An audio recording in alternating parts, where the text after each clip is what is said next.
انقلاب آیا قرآن کی تلاوت سے، جہاں میں انقلاب آیا ہے قرآن کی تلاوت سے، منور ہوگا پھر جہاں قرآن کی صداقت سے۔ میرے سامنے میں نے آپ حضرات کے سامنے سورۃ بنی اسرائیل 15واں سپارہ اس کی 9 نمبر آیت آپ حضرات کے سامنے رکھی ہے۔ اس کا لفظی معنی آپ حضرات کے سامنے میں نے کیا ہے۔ میری اس پروردگار، اس خالق، اس مالک، اس ارض و سما، اس احکم الحاکمین کی تمام قسم کی حمد و ثنا اس کے لیے ہیں، اور پھر تمام قسم کے درود و سلام جناب محمد رسول اللہ صلی اللہ علیہ وسلم کے لیے ہیں۔ میرے سامنے آج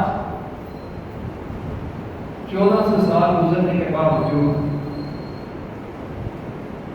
کہ کبھی کوئی ایسا وقت تھا کہ قرآن ہمارا رہبر تھا، قرآن ہمارا امام تھا، قرآن ہمارا مقتدا تھا، قرآن ہمیں سیدھے راستہ دکھاتا تھا، اور قرآن کے پیچھے ہی ہم چلا کرتے تھے۔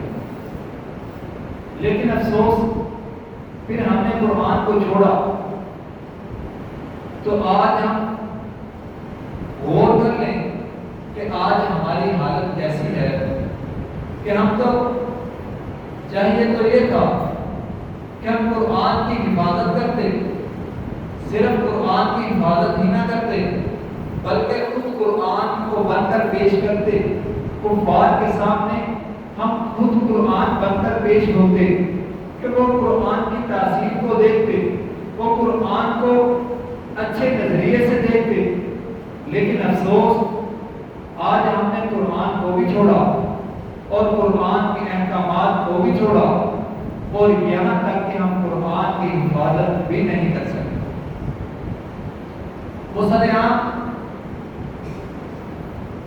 بے وقوف قسم کے لوگ عدالت سے بالکل اجازت لے کر، اور پھر عید والے دن، عید الاضحیٰ کے دن، اور پھر مساجد کے آگے کھڑے ہو کر قرآن کو جلاتے ہیں، اور پھر کچھ چند عناصر ہی نہیں بلکہ پولیس ان کو پروٹوکول دیتی ہے، ان کی حفاظت کے لیے کھڑی ہوتی ہے۔ لیکن افسوس آج 57 ملک مسلمانوں کے ہونے کے باوجود، 1 ارب زیادہ مسلمان ہونے کے باوجود، ہم ایک شخص کو، ایک چھوٹے سے ملک کو ہم یہ کام کرنے سے نہیں روک سکتے۔ میرے سامنے میں یہ باتیں ہم قرآن سے پوچھتے ہیں کہ قرآن ہمیں کیا کہتا ہے؟ کیا قرآن ویسے ہی نعوذ باللہ ایسا ہے کہ اس کو جو چاہے جہاں مرضی چاہے اس کو جلا دے؟ کیا قرآن ہمیں کوئی رہنمائی ہمارے سامنے پیش کرتا ہے؟ کیا قرآن ہماری ہدایت کے لیے آیا ہے؟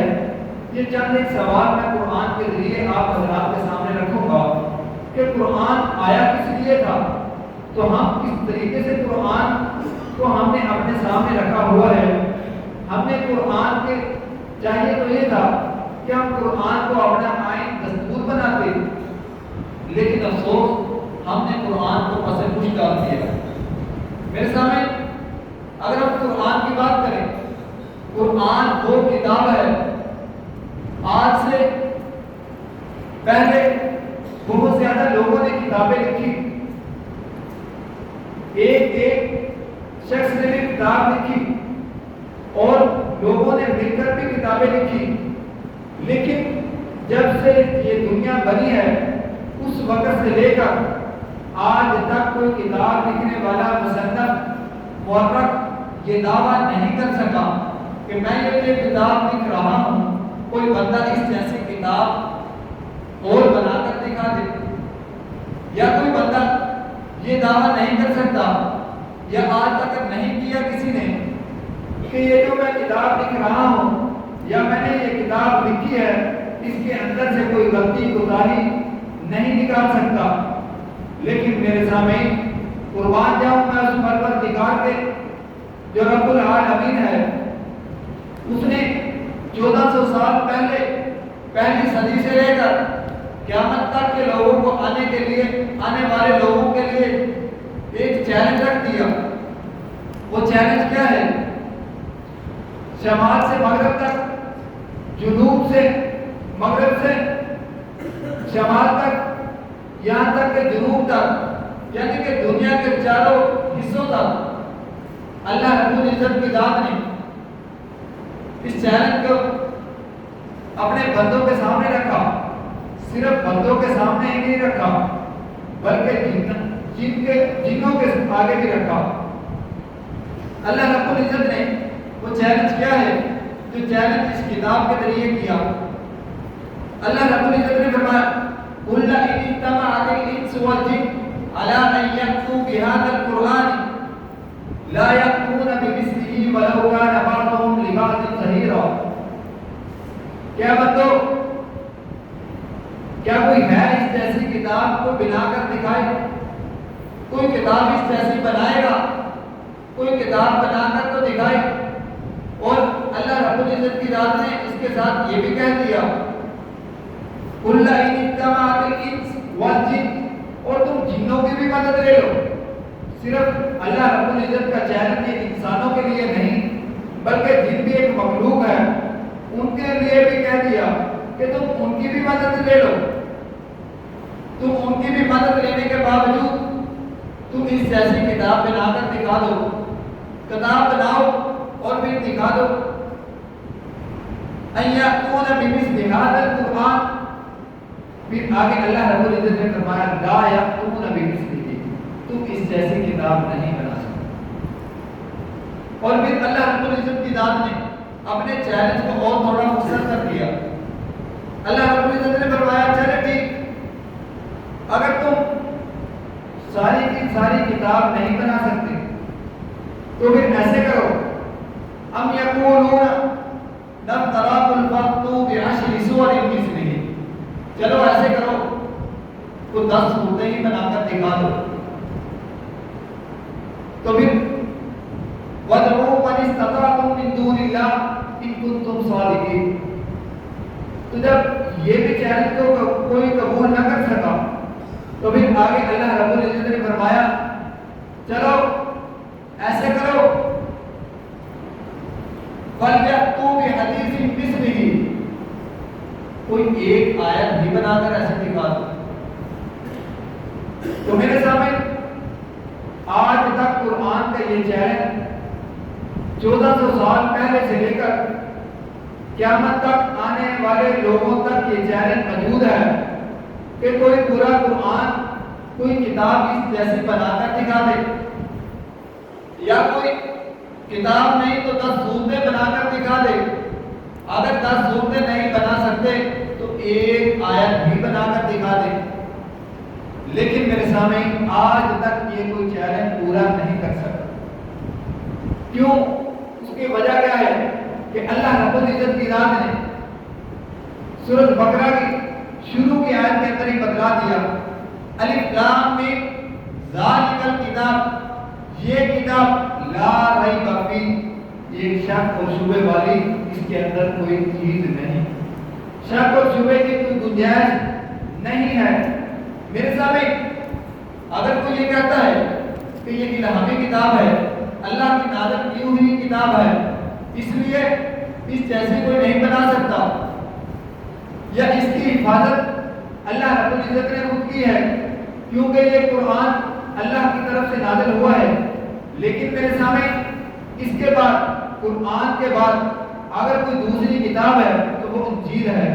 سب سے زیادہ پڑھی جانے والی کتاب وہ انجیل ہے قرآن کے بعد۔ جو عیسائی مذہب سب سے زیادہ مسلمانوں کے بعد جو سب سے زیادہ مذہب ہے، سب سے بڑا مذہب ہے، وہ عیسائیوں کا ہے۔ تو میرے سامنے حضرت عیسیٰ علیہ السلام کے جانے کے بعد 133 نسخے انجیل کے بن گئے تھے، اور جو کہ 4 نسخے انجیل کے موجود ہیں اور وہ ان چاروں کو معتبر سمجھتے ہیں. باقیوں کو انہوں نے منسوخ کر دیا، لیکن ان چاروں کے اوپر وہ ایک نسخے کے اوپر آج تک ابھی بھی متفق نہیں ہوئے. ان چاروں کے اوپر وہ متفق ہیں. انجیل یوحنا کے نام سے، انجیل مرکز کے نام سے، انجیل لوکا کے نام سے اور انجیل متی کے نام سے. تو میرے سامنے اب اس کی وجہ کیا ہے؟ اب اس قرآن کو، جس قرآن کی اللہ رب العزت کی ذات خود حفاظت کرے، اس کو کون بدلنے والا ہے؟ اس کو کون مٹانے والا ہے؟ اس کو کون اس کے اندر کچھ نئی چیز ڈالنے والا ہے؟ تو میرے سامنے اس کی وجہ کیا ہے کہ اللہ رب العزت نے ہمیں قرآن کے اندر بتلا دیا اِنَّا نَحْنُ نَزَّلْنَا الذِّكْرَ وَإِنَّا لَهُ لَحَافِظُونَ، کہ میں نے اس کی حفاظت بھی خود کرنی ہے. تو میرے سامنے اگر قرآن کی تاثیر کی بات کریں، آج ہمیں قرآن ہم پڑھتے ہیں، سنتے بھی ہیں، لیکن ہمارے اوپر اثر نہیں ہوتا. اس کی وجہ کیا ہے کہ آج ہمیں قرآن کی تاثیر کا پتہ ہی نہیں. آج ہم نے قرآن کو باقوت پڑھا ہی نہیں. آج ہم نے قرآن کو اس طریقے سے سنا ہی نہیں کہ جس طریقے سے سننا چاہیے تھا. تو میرے سامنے آپ حضرات نے یہ واقعہ سنا ہوگا کہ نبی کریم صلی اللہ علیہ وسلم ایک وادی کے اندر عشاء کی نماز ادا کر رہی ہیں. جنوں کی ایک جماعت وہاں سے گزر رہی ہے. تو وہ کہنے لگے کہ ہم تو یہ نئی چیز سن رہے ہیں. اللہ رب العزت کی ذات نے اس نقشے کو ہمارے سامنے قرآن مجید کے اندر رکھا. وَإِذْ صَرَفْنَا إِلَيْكَ نَفَرًا مِنَ الْجِنِّ يَسْتَمِعُونَ الْقُرْآنَ. تو جن کہنے لگے کہ یہ تو ایک عجیب سی کتاب ہے، یہ تو ایک عجیب سی تلاوت ہے، عجیب سی آواز ہے. تو میرے سامنے وہ جنوں کی جماعت وہاں سے گزری نہیں، بلکہ ایمان قبول کرنے کے بعد اپنی قوم کے اندر گئی. تو میرے سامنے اگر بات کریں انسانوں کی، تو حضرت عمر فاروق رضی اللہ عنہ، آپ حضرات ان کو سب جانتے ہیں کہ وہ کتنے بہادر شخص تھے، کتنے دنا تھے کہ وہ کسی مجلس کے اندر بیٹھتے، ان کی رائے کو ترجیح دی جاتی. بہادر اتنے تھے کہ اگر کسی لشکر کے اندر جاتے تو لشکر کو اس کو چیرتے ہوئے جاتے اور یہاں تک کہ سارے کے سارے لشکر کو تہس نہس کر دیتے. لیکن میرے سامنے وہ اس وقت نعوذ باللہ جب نبی کریم صلی اللہ علیہ وسلم کا سر قلم کرنے کے لیے جاتے ہیں، راستے کے اندر کوئی کہتا ہے کیا عمر کدھر جا رہے ہو؟ تو حضرت عمر فاروق رضی اللہ عنہ فرماتے ہیں کہ میں اس شخص کا سر قلم کرنے کے لیے نعوذ باللہ جا رہا ہوں جو ایک نیا دین لے کر آیا ہے. تو اس کہنے والے نے کہا کہ عمر اس کی خبر بعد میں لینا، پہلے اپنے بہنوئی اور اپنی بہن کی خبر لے، وہ بھی اس کا کلمہ پڑھ چکی. تو جب حضرت عمر فاروق رضی اللہ عنہ واپس مڑتے ہیں غصے کی حالت کے اندر، تو جب اپنی بہن کے گھر پہنچتے ہیں تو وہاں پہ قرآن کی تلاوت سنتے ہیں، قرآن کی آواز آ رہی ہوتی ہے. تو پھر دروازہ کھٹکاتا ہے. دروازہ کھٹکانے کے باوجود جب ان کی بہن دروازہ کھولتی ہے تو پھر حضرت عمر فاروق رضی اللہ عنہ اپنے بہنوئی کو مارنا شروع کر دیتے ہیں. اور صرف بہنوئی کو ہی نہیں مارتے بلکہ اپنی بہن کو بھی مارتے ہیں. تو ان کی بہن کہتی ہے عمر تو نے بھی اسی ماں کا دودھ پیا ہے، میں نے بھی اسی ماں کا دودھ پیا ہے. اگر کچھ کہتا ہے کہ ہم اس مصطفیٰ کے کلمے سے پیچھے ہٹ جائیں جس کا ہم نے کلمہ پڑھا ہے تو یہ کام ہم نہیں کریں گے، تو چاہے ہمیں جان سے مار دے. تو حضرت عمر فاروق رضی اللہ عنہ کہنے لگے کہ میری یہ بہن، اس کا تو میرے سامنے سانس بھی بلند نہیں ہوتا تھا، سانس بھی اونچی آواز سے یہ میرے سامنے نہیں لیتی تھی. آج کس نے اس کے اندر یہ جرات پیدا کر دی کہ یہ مجھے یہ کہہ رہی ہے کہ میں تیری بات نہیں مانوں گی یہاں تک کہ مجھے تو مار دے. تو پھر حضرت عمر فاروق رضی اللہ عنہ کہنے لگے کہ میری بہن اچھا تو مجھے یہ بتا کہ تو کیا پڑھ رہی تھی, کس چیز کی تلاوت کر رہی تھی. تو حضرت عمر فاروق رضی اللہ عنہ کی بہن سورۃ طٰہٰ کی تلاوت شروع کرتی ہے. طٰہٰ مَا أَنزَلْنَا عَلَيْكَ الْقُرْآنَ لِتَشْقَىٰ إِلَّا تَذْكِرَةً لِمَن يَخْشَىٰ تَنزِيلًا مِّمَّنْ خَلَقَ الْأَرْضَ وَالسَّمَاوَاتِ الْعُلَىٰ الرَّحْمَٰنُ عَلَى الْعَرْشِ اسْتَوَىٰ لَهُ مَا فِي السَّمَاوَاتِ وَمَا فِي الْأَرْضِ وَمَا بَيْنَهُمَا وَمَا تَحْتَ الثَّرَىٰ وَإِن تَجْهَرْ بِالْقَوْلِ فَإِنَّهُ يَعْلَمُ السِّرَّ وَأَخْفَىٰ اللَّهُ لَا إِلَٰهَ إِلَّا هُوَ لَهُ الْأَسْمَاءُ الْحُسْنَىٰ. جب یہاں پہ پہنچتی ہے تو حضرت عمر فاروق رضی اللہ عنہ کی داڑھی مبارک تر ہو جاتی ہے آنسوؤں سے اور کہتی ہے کہ میری بہن مجھے بھی اس کے پاس لے چل, میں بھی اس کا کلمہ پڑھنے کے لیے تیار ہوں. میرے سامنے قرآن کی تاثیر یہ تھی, قرآن کو سنتے والے چاہے کوئی بہادر انسان تھا چاہے کوئی جنوں کی جماعت تھی, جب وہ قرآن کو سنتی تھی تو ان کے دل بدل جایا کرتے تھے, ان کے دل کانپ جایا کرتے تھے کہ یہ کسی بادشاہ کی کلام ہے, کسی احکم الحاکمین کی کلام ہے یا رب العالمین کی کلام ہے. لیکن میرے سامنے آج ہمارا حال کیا ہے؟ آج سب سے زیادہ آج کے دور میں یہی قرآن آج کے دور میں سب سے مظلوم ترین کتاب ہے کہ جس کو جو چاہتا ہے جہاں کہیں چاہتا ہے نعوذ باللہ اس کو قرآن کو جلا دیتے ہیں. یہ ایک نیا واقعہ نہیں بلکہ اس سے پہلے بھی واقع گزر چکے ہیں. اس کی وجہ کیا ہے کہ ہم نے قرآن کے اوپر عمل کرنا چھوڑ دیا. ہم نے قرآن کو صرف اس لیے رکھا ہے کہ ہم اپنے مردوں کو بخشائیں. ہم قرآن خوانی کے لیے قرآن کو ہم نے رکھا ہے, یا پھر یہاں تک کہ ہم کوئی نیا کاروبار شروع کرنے لگتے ہیں یا کوئی دکان کھولنے لگتے ہیں تو ہم افتتاح کے طور پر قرآن کی وہاں پہ تلاوت کروا دیتے ہیں. صرف یہی نہیں, یا پھر ہم محفل قرات کرا لیتے ہیں کہ قرآن کو پیارا سا پڑھ لیں اور ہم سن لیں اور پھر اس کے بعد اللہ اللہ خیر صلی اللہ.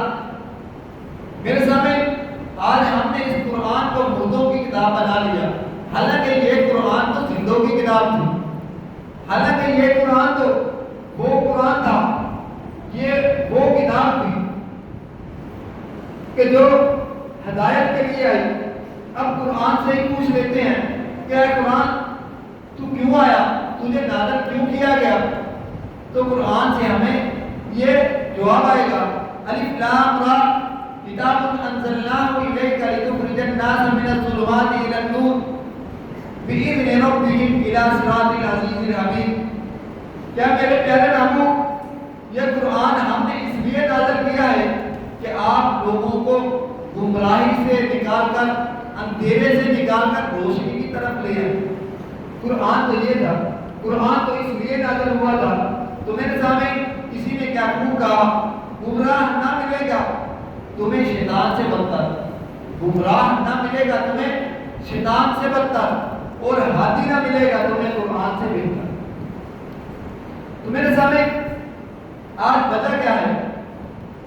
آج ہم نے قرآن کو سمجھنا, سوچنا, اس کے اوپر عمل کرنا چھوڑ دیا. اگر ہم کہیں کہ قرآن تو مشکل بہت ہے, قرآن ہماری سمجھ میں نہیں آتا, قرآن ہماری زبان نہیں, تو میرے سامعین ہم قرآن سے پوچھ لیتے ہیں کہ کیا قرآن واقعی مشکل ہے, ہماری سمجھ میں نہیں آئے گا؟ جو لوگ کہتے ہیں کہ تم قرآن کے ترجمے کو نہ پڑھو تم نعوذ باللہ گمراہ ہو جاؤ گے. تو ہم قرآن سے پوچھ لیتے ہیں, قرآن ہمیں یہ بات کہتا ہوا نظر آئے گا وَلَقَدْ يَسَّرْنَا الْقُرْآنَ لِلذِّكْرِ فَهَلْ مِن مُّدَّكِرٍ. اللہ کا قرآن کہتا ہے کہ مجھے تو آسان کر دیا ہے جو اس سے نصیحت حاصل کرے. اللہ رب العزت فرماتا ہے وَلَقَدْ يَسَّرْنَا الْقُرْآنَ کہ ہم نے تو قرآن کو آسان کر دیا. لِلذِّكْرِ فَهَلْ مِن مُّدَّكِرٍ, کوئی ہے اس سے نصیحت پکڑے؟ تو میرے سامنے ایک اور جگہ قرآن کہتا ہے افلا یتدبرون القرآن, اے لوگو قرآن کو غور سے پڑھو تو صحیح, یہ تمہارے دلوں کے تالے کھول دے. یا پھر اس کا اس طریقے سے ترجمہ کر لیں کہ تمہارے دلوں کے اوپر تالے لگ گئے ہیں کہ تم قرآن کی طرف نہیں آتے. تو میرے سامنے آج وجہ کیا ہے؟ ہم نے قرآن سے اتنی دوری کی کہ ہمیں پتہ ہی نہیں قرآن ہمیں کہتا کیا ہے. قرآن ہمیں یہ بات کہتا ہوا نظر آتا ہے یا ایھا الانسان ما غرک بربک الکریم. اے بندے تو ذرا غور تو کر. انا خلقنا الانسان من نطفہ امشاج نبتلیہ فجعلناہ سمیعا بصیرا. کہ میں نے تمہیں ایک پانی سے ایک نطفے سے ملے جلے پانی کے نطفے سے میں نے تجھے پیدا کیا. آج تو دیکھنے والا بن گیا, آج تو سننے والا بن گیا. اور پھر قرآن ہمیں یہ بات بھی کہتا ہوا نظر آتا ہے انا جعلنا ما علی الارض زینۃ لها لنبلوہم ایھم احسن عملا. قرآن ہمیں یہ بات کہتا ہوا نظر آتا ہے کیا بندے تو نے یہ زمین کے اوپر اپنا دل لگا لیا, حالانکہ زمین کو تو اللہ رب العزت نے ویسے ہی خوبصورتی کے لیے پیدا کیا, زمین کو تو ویسے ہی خوبصورت بنایا. اصل کام تو یہ تھا انا جعلنا ما علی الارض زینۃ لها لنبلوہم ایھم احسن عملا. کہ تمہارے اندر دیکھے اس پروردگار کہ تمہارے اندر کون اچھے عمل لے کر اس کے پاس آتا ہے. ایک اور جگہ قرآن یہ کہتا ہوا نظر آتا ہے الذی خلق الموت والحیات لیبلوکم ایھکم احسن عملا. قرآن کہتا ہے کہ تمہیں زندگی اور موت اس لیے دی, زندگی اور موت تمہیں اس لیے ملی کہ اللہ رب العزت کی ذات یہ دیکھ سکے کہ تم اس کے پاس اچھے اعمال لے کر تمہارے میں سے کون آتا ہے. ایک جگہ قرآن یہ بھی کہتا ہوا نظر آتا ہے المال والبنون زینۃ الحیات الدنیا. کہ تجھے جو مال و متاع تمہاری اولاد تمہیں ملی ہے یہ تو صرف ایک خوبصورتی ہے. تو میرے سامنے اگر قرآن سے پوچھے کہ ہمارے اوپر مصیبت آئے, ہمیں کوئی مشکل آئے تو پھر ہم کیا کریں, تو قرآن ہمیں یہ جواب دیتا ہے یا ایھا الذین آمنوا استعینوا بالصبر والصلاۃ. اگر تمہارے اوپر اے ایمان والو کوئی مصیبت آئے, تمہیں مدد کی ضرورت ہو تو نماز کی طرف راغب ہو جاؤ, نماز کے ذریعے میری مدد لے لو. تو میرے سامنے قرآن ہمیں یہ بات کہتا ہوا نظر آتا ہے الذین اذا اصابتهم مصیبہ. کیا لوگوں ہونا تو تمہیں یہ چاہیے تھا کہ جب بھی کوئی مصیبت آتی تو فوراً یہ بات کہتے ہوئے نظر آتے قالوا انا للہ و انا الیہ راجعون. کہ یہ تو اللہ کی طرف سے آئی ہے اور واپس اللہ کی طرف لوٹ جائے گی. تو میرے سامنے اگر آج ہم کامیابی چاہتے ہیں تو ہم قرآن سے پوچھ لیتے ہیں کہ ہم کامیاب کیسے ہوں گے. تو قرآن ہمیں یہ بات کہتا ہوا نظر آتا ہے قد افلح المؤمنون. اے میرے بندو اگر تم کامیابی چاہتے ہو الذین هم فی صلاتهم خاشعون. کہ تم نماز کی طرف آ جاؤ, نماز کو اچھے طریقے سے ادا کرو. لیکن افسوس آج ہم مال و متاع کے اندر پڑ گئے, آج ہم اپنے کاروبار کے اندر پڑ گئے, آج ہم اپنے مال کو گن گن کر رکھتے ہیں. بلکہ اللہ رب العزت کا قرآن ہمیں یہ بات کہتا ہوا نظر آتا ہے الذی جمع مالا وعددا. کیا میرے بندے تو کہتا ہے کہ یہ میرا مال یہ جو تو گن گن کر رکھتا ہے یا سب ان مالہ اغلدا ہمیشہ تیرے پاس رہے گا؟ نہیں نہیں. وما الحیات الدنیا الا متاع الغرور. یہ دنیا تو دھوکے کا گھر ہے. میرے سامنے قرآن سے ہم کون سی بات پوچھنا چاہتے ہیں اور قرآن ہمیں جواب نہیں دیتا, کوئی بات ایسی نہیں. کیوں؟ اس کی وجہ یہ ہے کہ قرآن کو اس نے ہمارے اوپر ہمارے پاس بھیجا ہے جو ہمارا خالق بھی ہے, ہمارا مالک بھی ہے, ہمارا رازق بھی ہے. اللہ رب العزت کی ذات جو رب العالمین ہے وہ اس کو نازل کرنے والا ہے. جس کے اوپر نازل ہوا وہ رحمت للعالمین ہے, اور جو اس کو لے کر آیا وہ روح الامین ہے. اور جس مقدس مہینے کے اندر یہ نازل ہوا وہ مقدس ترین ہے, اور جس امت کے اوپر نازل ہوا وہ سب سے بہترین. تو میرے سامنے آج ہم نے قرآن کو پس پوچھ ڈال دیا. آج چاہیے تو یہ تھا کہ ہم قرآن کو دستور بناتے, قرآن کو اپنا آئین بناتے, قرآن کو ہم آگے رکھتے اور پھر ہم پیچھے چلتے. تو دنیا کی کوئی طاقت ایسی نہیں تھی کہ جو ہمارے قدموں کے اندر آگا ڈیگ نہ ہوتی. لیکن افسوس آج ہم قرآن کو اگر لے کر جائیں کسی جج کے پاس عدالت کے اندر اور اس کو کہیں کہ اس کے ذریعے میرا فیصلہ کر دے, تو وہ جج کیا کہے گا کہ مولوی صاحب اس کو مسجد کے اندر رکھ کے آئیں, کوئی قرآن کھانے کی ضرورت ہو تو تب قرآن کو لے کر چلے جائیں. میں نے جو فیصلہ کرنا ہے اس آئین کے ساتھ, اس لا کے ساتھ کرنا ہے جو پاکستان کا آئین ہے. تو میرے سامنے لیکن افسوس آج ہم ذلت کی اس پستی, اس گہرائی کے اندر بھی چلے گئے ہیں, لیکن پھر بھی افسوس ہم نے پھر بھی قرآن کو پس پوش ڈالا ہوا ہے. تو میرے سامنے اگر ہمارا حال یہی رہا, اگر ہمارا حال یہی رہا تو پھر ہم اس سے اور بھی ذلت کی گہرائیوں کے اندر جائیں گے.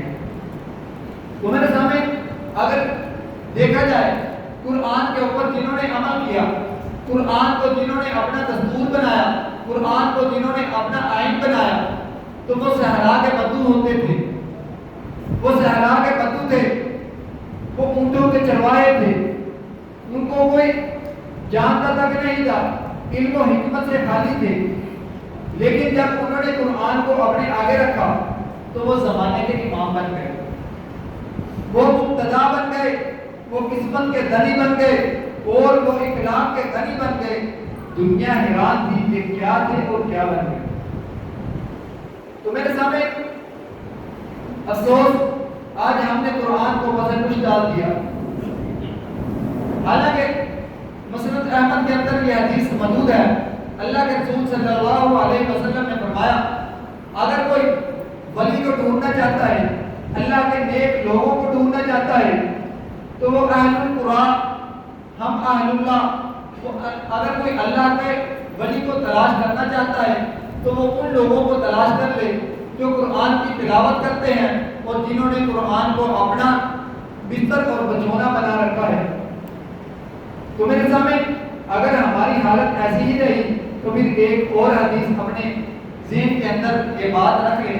صحیح مسلم کی یہ حدیث موجود ہے, ان اللہ یرفع بہذا الکتاب اقوام ویضع بہ آخرین, کہ اس کتاب کی وجہ سے بہت سارے لوگوں نے عزت پائی, بہت ساری قوموں نے عزت کی بلندیوں کو چھوا, لیکن جنہوں نے قرآن کو پسند ڈال دیا تو وہ ذلت کی گہرائیوں کے اندر چلے گئے. تو میرے سامنے آج اگر ہم اس حالت کے اندر پہنچے ہیں اس کی وجہ کیا ہے, یہ بات بھی قرآن سے پوچھ لیتے ہیں کہ ہم اتنے تنگ دست کیوں ہیں ملکی صورتحال پہ. تو قرآن ہمیں ایک بات کہتا ہوا نظر آتا ہے, وَمَنْ أَعْرَضَ عَنْ ذِكْرِي فَإِنَّ لَهُ مَعِيشَةً ضَنكًا. اللہ رب العزت کی ذات فرماتی ہے کہ میرے بندے جب تو میرے ذکر سے منہ پھوڑ لے, منہ پھیر لے, تو میں تیری معیشت کو تنگ کر دوں گا. وَمَنْ أَعْرَضَ عَنْ ذِكْرِي فَإِنَّ لَهُ مَعِيشَةً ضَنكًا. تو پھر تجھے میں اتنا تنگ کر دوں گا کہ تو دنیا کے در پہ مالا مالا ملے گا کہ مجھے کچھ دے دو, ہم نے اپنا ملک چلانا ہے. تو میرے سامنے اگر ہم نے قرآن سے ایسا ہی منہ پھیرا ہوا, منہ پھیر کے رکھا, تو ہمارے حالات ایسے ہی ہوں گے. تو میرے سامنے ایک اور بات بھی قرآن سے پوچھ لیتے ہیں, اگر ہم اسی صورتحال سے اسی طریقے سے دنیا سے چلے گئے تو قرآن ہمیں یہ بات کہتا ہوا نظر آئے گا کہ اگر تم اسی حالت کے اندر مر گئے, تم قیامت والے دن, روز محشر کے دن نبینے اٹھائے جاؤ گے. اس دن لوگ کہیں گے کہ اللہ میں تو دیکھنے والا تھا, مجھے تو دکھائی دیتا تھا. تو قرآن کے ذریعے اللہ رب العزت کی ذات ہمیں ابھی سے جواب دے رہے ہیں, قال كذلك أتتك آياتنا فنسيتها وكذلك اليوم تنسى. دنیا کے اندر رہتے ہوئے تو نے میری آیتوں کو جھٹلایا, قرآن کے میرے احکامات کو جھٹلایا, تو آج تیرے حال یہی ہوگا. تو میرے سامنے قرآن کی ایک آیت کو اور ذرا غور سے اپنے ذہن کے اندر بٹھا لے کہ اللہ کے رسول صلی اللہ علیہ وسلم اللہ کے سامنے یہ مقدمہ رکھیں گے, وقال الرسول یا رب ان قوم اتخذوا هذا القرآن مهجورا. کیا میرے پروردگار میں ان کو آنے سے پہلے قرآن ان کے حوالے کر کے آیا تھا، وقال الرسول یا ربی ان قوم اتخذوا هذا القرآن مہجورا، لیکن انہوں نے قرآن سے روگردانی کی، انہوں نے قرآن کو اس طریقے سے نہیں اپنایا جس طریقے سے قرآن کو اپنانا تھا۔ تو میرے سامنے آج ہم جتنا بھی احتجاج کر لیں، ملک احمد پہ کر لیں، یا کہ ہم پورے مسلمان اکٹھے ہو کر احتجاج کر لیں، ہمارے احتجاج سے کچھ بھی نہیں ہونے والا۔ کیوں؟ اس سے پہلے بھی ہم احتجاج کر چکے ہیں۔ اس وقت بات بنے گی جب ہم قرآن کو اپنی اصلی احکامات کے اوپر، قرآن کے احکامات کے اوپر خود بھی ان کے اوپر زندگی نہیں گزاریں گے، قرآن کے احکامات کو اپنی زندگی کے اندر نافذ نہیں کریں گے، قرآن کو اپنا آئین، اپنا دستور، قرآن کو اوڑھنا بچھونا نہیں بنائیں گے، اس وقت تک یہی ہمارا حال ہوگا۔ تو میرے سامنے لیکن افسوس یہ باتیں میں نے کہہ دی، آپ حضرات نے سن لی، تو یہاں پہ معاملہ ختم، ہمارا حال باہر نکل کر پھر وہی ہے۔ تو میرے سامنے میں نہیں کہتا، بلکہ آپ قرآن کو خود اٹھا لیں، خود قرآن کا مطالعہ کر لیں۔ تو جب تک میرے سامنے ہم قرآن کے اوپر عمل نہیں کریں گے، رسول اللہ صلی اللہ علیہ وسلم نے حجۃ الوداع کے موقع پر یہ بات کہی تھی، کیا لوگوں، اے میری امت کے لوگوں، میں تمہارے پاس دو چیزیں چھوڑ کر جا رہا ہوں، ایک قرآن اور ایک اپنا فرمان۔ جب تک تم اسے ان دونوں کو پکڑ کر رکھو گے تو تمہیں کوئی بھی نہیں شکست دے سکتا، لیکن جب تمہیں ان دونوں کو چھوڑ دو گے تو تم ذلت کی گہرائیوں کے اندر چلے جاؤ گے۔ تو اس لیے میرے سامنے ہم جس کو بھی چاہیں ملک کی صورتحال دیں، ملک کی بھاگ دوڑ جس کے بھی ہاتھ میں دیں، اس کو یہی کہیں کہ قرآن کو عملی طور پہ نافذ کر کے دکھاؤ۔ تو جب تک قرآن کو عملی طور پر ہم نافذ نہیں کریں گے، اس وقت تک یہ ہمارا یہی حال ہوگا۔ تو اس لیے میرے سامنے ہمیں قرآن کی طرف آنا ہوگا، قرآن کو اپنا اوڑھنا بچھونا بنانا ہوگا، قرآن کے ساتھ اپنے تعلق کو بنانا ہوگا، قرآن کو اپنی خوشیوں کے اندر شمار کرنا ہوگا، اپنی خوشیوں کے اندر اپنے ساتھ قرآن کو رکھنا ہوگا، اپنے غموں کے اندر قرآن کو اپنے ساتھ رکھنا ہوگا۔ تو پھر جب ہم قرآن کو اپنا آئین دستور بنا لیں گے تو پھر ضرور ہمارے قرآن بھی روز محشر کے دن ہماری سفارش کرے گا۔ تو جب قرآن سفارش کرے گا تو پھر ہماری جنت کی ٹکٹ انشاءاللہ پکی ہو جائے گی۔ جب ہم نے قرآن کو اپنے پسے پوچھ ڈال دیا تو پھر وہ یہ نہ ہو کہ ہم وہاں پہ نبینے بن کر اٹھیں تو پھر ہم یہ بات کہتے پھریں کہ یا اللہ میرے پاس تو دنیا کے اندر آنکھیں تھی لیکن آج میرے ساتھ یہ کیوں ہوا۔ تو اس لیے